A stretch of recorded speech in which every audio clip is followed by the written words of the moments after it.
राम राम मंडळी. या रानात एक 10-12 गुंठ बंदरी गवारी केली आहे. तुम्ही म्हणशीला जाईल तिथं तात्याचं 10-12 गुंठ 10-12 गुंठ भाजीपाला कसा असतोय, तर तसं नाही. ते वांग्याबरोबर हात एकरी करायला गवारी वांगी हे संग संग चालतंय, म्हणून एवढीच गवारी केली आहे बघा. मग आता कालवणापुरती जरा गवारी न्यायला आलोय. आता ही गवारीचं बी 4-5 तोडं चांगलं झाल्यात. आता आणि याला भार किती आलाय बघा की.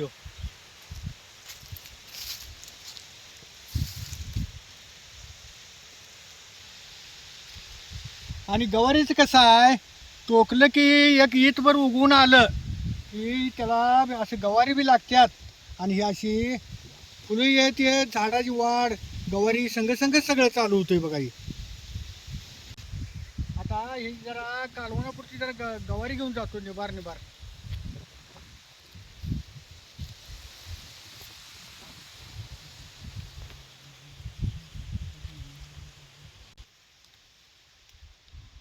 त्यात तिनं निबार निबारच गवारी आणा म्हणल्या.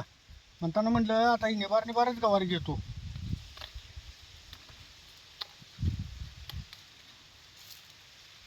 गवारी लई कराय काय हरकत नाही, पण ही तोडणीकडं परवडत नाही.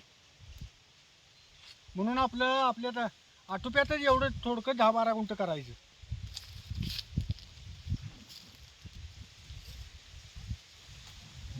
हे गवारीचं झाड एवढं नेटकं आलंय म्हणून सुद्धा जसं वर जाईल तसं ह्याला आता बारीक अशा कवळ्या गवारी कशा सुटल्यात ह्या.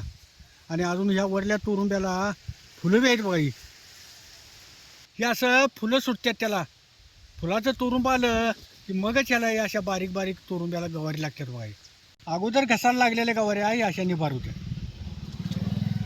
त्याला तोडायचाच लय आजोरा नाही, इकतंय बाजारात बरं बसून. सुपा, हा जरा तू 1-2 मुठी तोडला, तोडते मी की. 1 मुठभर तोडतो, म्हणजे आता कालवणपुरतं होते या. तोडते की. कुठल्याही भाजीपाल्याचं हात एकरीन जे पैसे होत्यात ते सौद्याला पाठवून पैसे होत नाहीत. हात एकरीनं दुप्पट पैसे होत्यात सौद्याच्या.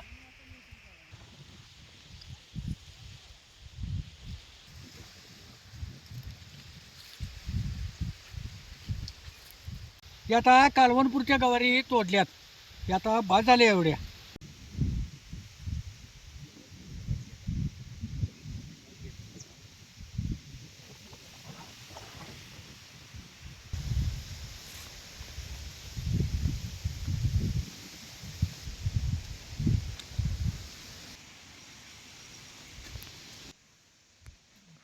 अगं एवढे आणल्या बघ, निबार निबार बघून आणल्या. हा हा ठेवा. निबार गवारीच कालवण चांगलं होतं हो. मग ते आवर लवकर. आता काय करते, भाकरी करणार आहेस काय? आता आम्ही भाकरी करतो तो जर गवारीचं मोडा की. मोडतो तोवर आवर तू. इथले टाकेच घे. हे घे.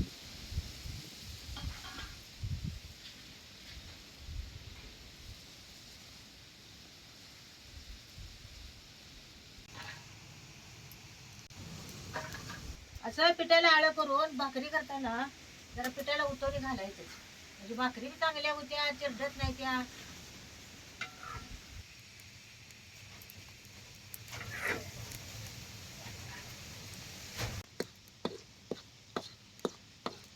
असं पिठात उठताना बी कालवून घ्यायचं चांगलं.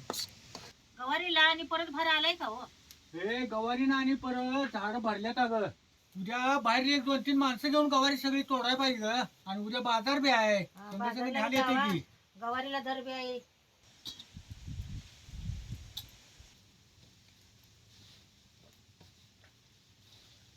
असं भाकरी करायला पीठ घटच मळून घ्यायचं.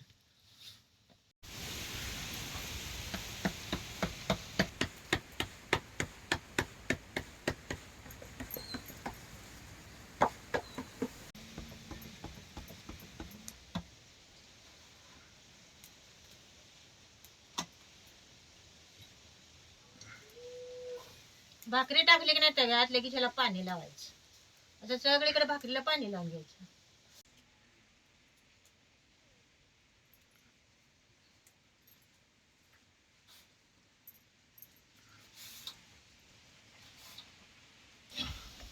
आता ह्यो खालचा अंग भाजले, आता हे वरचा अंग आराव भाकरी भाजून घ्यायची आळू करून.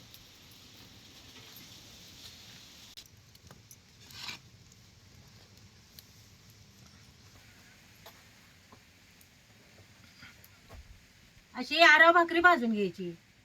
अहो काय कशी खरपूस भाकरी आरावर भाजली. होय का एवढी गवारी बुडल्या भात काय ग एवढी भाज झाली की हो.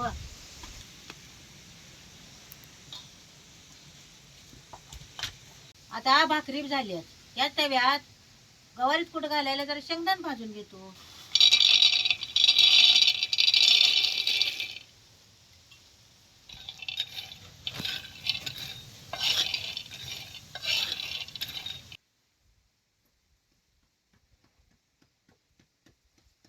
शिजत घालायला आता चुलीवर पातेल ठेवतो. आता गवारी शिजत घालायला त्या पातेल्यात पाणी होतं. गवारी शिजत घालायच्या आधी गवारी जरा धुवूनच घ्यायची आणि मगच शिजत घालायची.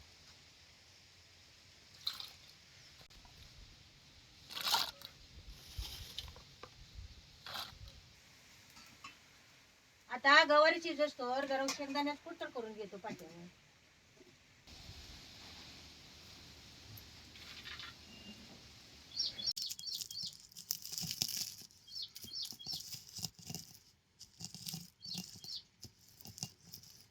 शेंगदाणा आधी जरा असं दुखूनच घ्यायचं आणि मगच बारीक वाटायचं.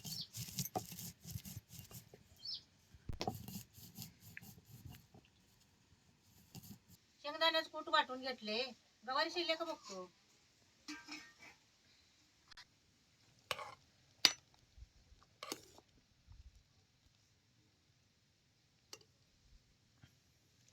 गवारी लय गर शिजवायची नाही.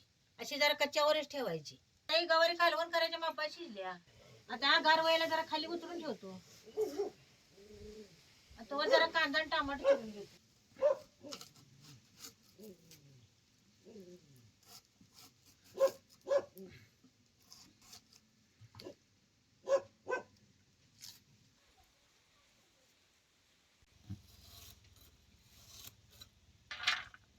असा कांदा बारीक चिरून घ्यायचा.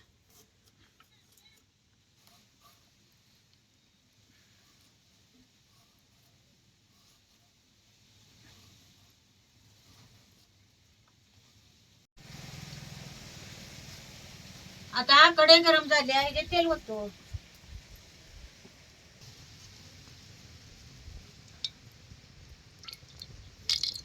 आता तेल चांगलं कटलंय. फोडणीला 1 चमचे जिरे टाकायचं. आता हे बारीक चिरलेला कांदा घालायचा तेलात.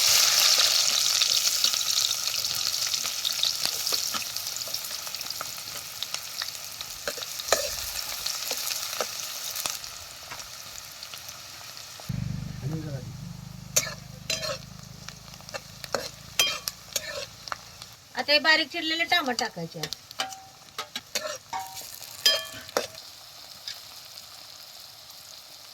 अर्धा चमचा हळद, 1 पळी चटणी, चटणी तेलात चांगली भाजून घ्यायची. आता हे तेलात सगळं चांगलं भाजलंय. आता शिजलेली गवारी त्यात घालायची.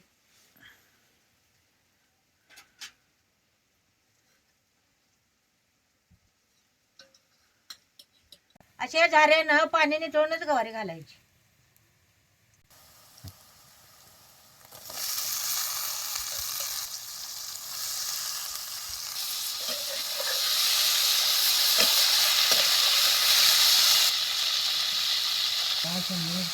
आता शेंगदाण्यात कुठ्यात घालायचं.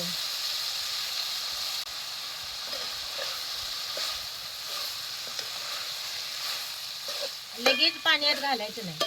तेला चांगली खालवर करून घ्यायची आणि मग त्यात पाणी घालायचं.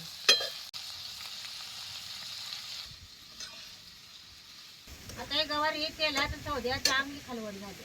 आता इथं जरा पाणी होतं.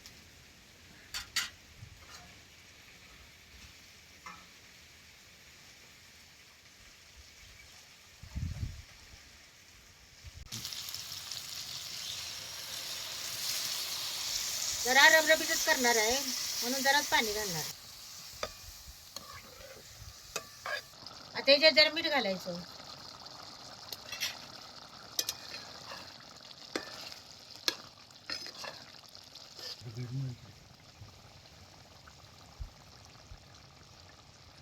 आता चुलीवरची रबरबीत गवारी आता खायला तयार झाल्यावर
गवारी जरा निभार होती पण कालवण चांगलं झालं गवारीचं. मग गवार निभाऱ्या तर ताजी ताजी रानात गवार आणलेली चुलीवर केल्या म्हणल्यावर चांगलंच होतं कालवण. हे चांगलं झालंय बघ कालवण.